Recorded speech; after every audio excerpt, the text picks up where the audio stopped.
नमस्कार दोस्तों, स्वागत है आप सभी का। दोस्तों आज मैंने फिर से सभी गमलों में साफ़ सफाई करके गोड़ाई की है और साथ में मैं जो इंडोर प्लांट है उसमें गोबर की खाद दे रही हूँ, एक एक मुट्ठी गमले के हिसाब से है। और जो फ्लावरिंग वाले प्लांट है उसमें मैंने जो आपको एक फर्टिलाइज़र दिखाया था, फ्रूट के छिलके, चाय पत्ती, गोबर की खाद और सब्जी के छिलके को मिला के मैंने जो बनाया था उसको मिक्स करके फ्लावरिंग वाले प्लांट को देना शुरू किया है। तो जब भी कोई भी आप मैन्युअल खाद डालते हो तो उसको पहले अच्छी तरह गोड़ाई कर लेना है और उसके बाद ही डालना है, तो मिट्टी में अच्छी तरह ये मिक्स हो जाएंगे। तो वो अच्छा काम करता है।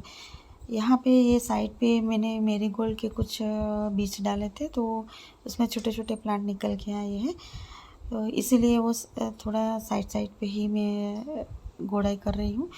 कोई भी प्लांट में गोड़ाई करना भी बहुत ज़रूरी है। गोड़ाई करने से हमारी मिट्टी पोरस बनती है और उसके रूट को हवा मिलती है, और क्योंकि रूट को हवा मिलना भी ज़रूरी है, तभी ये अच्छी तरह ग्रो कर पाएंगे। अगर हमारे रूट ही अच्छी तरह ग्रो नहीं कर पाएंगे तो हमारा प्लांट भी हेल्दी ग्रो नहीं करेगा। वैसे तो मैंने जनवरी के एंड में ही, यानी कि 1 महीने पहले ही सभी प्लांटों को अच्छी तरह 2-3 इंच मिट्टी निकाल के मैनुअल खाद दे दिया था। लेकिन अभी गर्मी के मौसम में हम मैनुअल खाद नहीं दे पाएंगे, लिक्विड खाद ही देना पड़ेगा। उसके कारण अभी एक बार अच्छी तरह खाद दे दूंगी, तो लिक्विड खाद भी हमें बार बार देने की ज़रूरत नहीं पड़ेगी। ये मेरे मोस रोज़ और पर्सलिन के भी बहुत अच्छी तरह ग्रो होने लगे हैं और उसमें कलियाँ भी बन रही है, तो उसमें भी मैं ये खाद दे रही हूँ। थोड़ा थोड़ा मैनुअल खाद डाल दूँगी। ये खाद डालने से ये अच्छी तरह ग्रो कर पाएंगे, और मुझे थोड़े दूसरे गमले भी तैयार करने हैं, तो ये अच्छी तरह ग्रो कर पाएंगे। तो उसमें से ही कुछ कुछ उसकी कटिंग लेके दूसरे प्लांट तैयार करूँगी, और ये इसके कारण ज़्यादा उसकी ग्रोथ भी हो जाएगी और ज़्यादा बुशी बन जाएगा। जितना प्लांट बुशी बनता है इतना दिखने में भी अच्छा लगता है, और फ्लावरिंग प्लांट होते हैं तो उसमें फ्लावरिंग भी बहुत अच्छी आती है।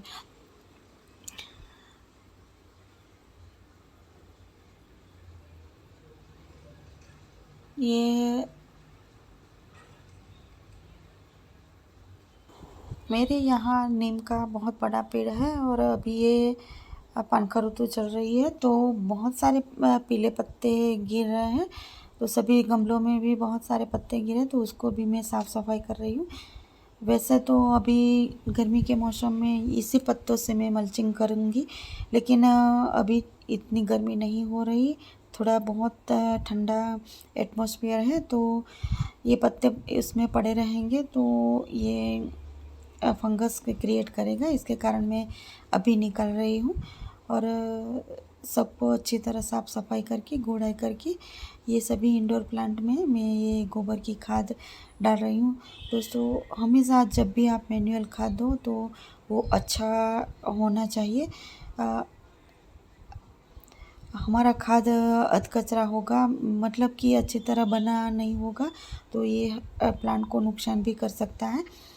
तो जब भी आप कोई भी मैनुअल खाद डालो तो अच्छी तरह कम से कम 1 साल पुराना तो होना ही चाहिए, तभी ये प्लांट पे अच्छा असर करेगा और प्लांट को भी कोई दिक्कत नहीं होगी। नहीं तो अच्छा खाद नहीं बना होगा तो ये हमारे सॉइल में फंगस भी क्रिएट कर सकता है और हमारे प्लांट को नुकसान पहुंचा सकता है। इसी तरह इसीलिए हमेशा अच्छा सड़ा हुआ खाद का ही यूज़ कीजिए, तो ये प्लांट पे भी जल्दी असर करेगा और कोई नुकसान भी नहीं पहुंचाएगा। दोस्तों इसी तरह सभी प्लांटों की साफ़ सफाई भी हमें करते रहना चाहिए। उसकी पीली पत्ती हो या जो भी हो, उसको साफ़ सफाई करते रहना चाहिए। ये मेरी मिट्टी एक गीली है फिर भी इतनी पोरस है, क्योंकि मैं हमेशा मैनुअल खाद ही यूज़ करती हूँ, और मैनुअल खाद यूज़ करने से हमारी मिट्टी बहुत पोरस रहती है और मॉइस्चर भी अच्छा मेंटेन रहता है। तो इसके कारण हमें बार बार पानी देने की भी ज़रूरत नहीं पड़ती, क्योंकि जो हम मैनुअल खाद डालते हैं वो मॉइस्चर मेंटेन करने का भी काम करता है। और गर्मी के मौसम में भी मेरी मिट्टी जल्दी सूखती नहीं है। आप केमिकल फर्टिलाइज़र का यूज़ करेंगे तो ये मिट्टी को जल्दी सूखा देता है। मैं हमेशा ऑर्गेनिक फर्टिलाइज़र, वो भी घर में बनाया हुआ, उसी खाद का यूज़ करती हूँ। और फंगीसाइड, पेस्टिसाइड भी घर का ही यूज़ करती हूँ। अभी मैंने ये सब प्लांटों पे मैं जो स्प्रे कर रही हूँ वो एलोवेरा जेल का मैंने आपको वीडियो भी दिखाया था, किस तरह बनाया था।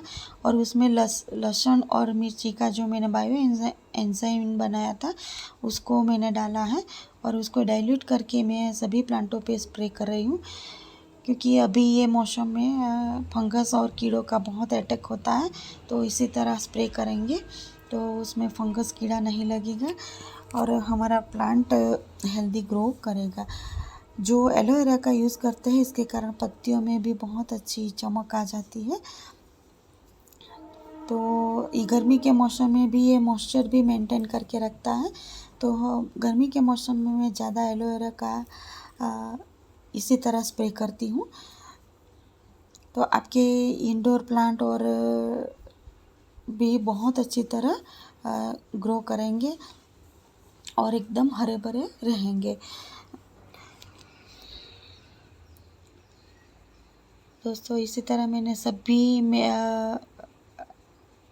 प्लांट में ये मैनुअल खाद और गोड़ाई करना शुरू कर दिया है।